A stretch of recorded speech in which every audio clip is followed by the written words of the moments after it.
Bila kita nampak raut wajah orang yang tenang cerah, maka ketenangan bukan pada wajahnya.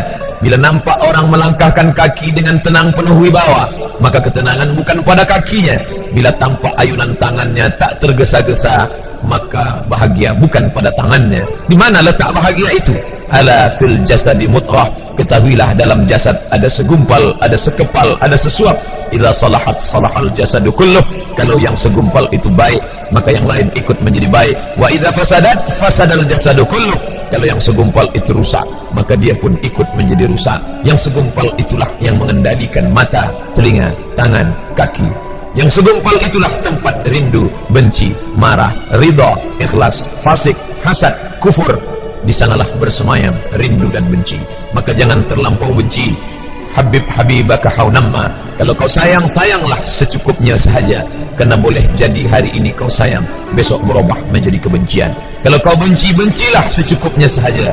Boleh jadi esok pagi dia menjadi orang yang tersayang. Berapa banyak puan-puan berkata, siapa itu? Itulah orang yang dulu paling aku benci. Tapi hari ini masih ada juga benci, tapi tak banyak. Oleh sebab itu maka dijaga dia. Yauma la yanfa'u malun, hari itu tak ada guna harta, wala banun, tak ada guna anak, illa man atallah, kecuali orang yang datang menghadap Allah biqalbin salim, dengan hati yang salim. Qab lam ba, qallaba, berbolak-balik. Qallaba, tidak selamanya bahagia. Kadang pagi hati tenang, petang datang dia pun susah. Kadang pagi hati lapang, petang tiba dia pun gundah. Maka apa yang dapat menolong? Ala bizikrillah, ketahuilah dengan banyak menyebut mengingat Allah tatma'innul qulub, maka hati akan menjadi lapang. Qalbul mu'min baina asabi'ir rahman, hati orang beriman berada di antara jari jemari kuasa Rahman. Kalau dia hendak, dia balikkan yang senang menjadi susah. Kalau dia berkehendak yang susah, dia balik menjadi lapang. Berapa banyak orang yang tampaknya mungkin kita kata dia susah, tapi dia masih boleh tersenyum. Sebaliknya orang yang menurut pandangan zahir kita cukup segala, makan, pakai, tapi tampaknya kesenangan tak pernah singgah. Apa sebab?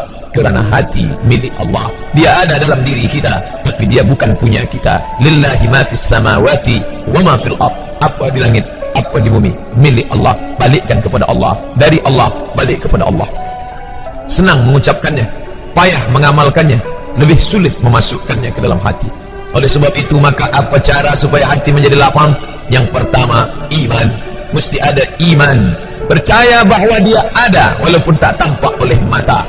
Dulu ada seorang filosof, dia berkata bahawa aku percaya dia ada bila boleh tampak oleh mata, disentuh tangan, didengar telinga.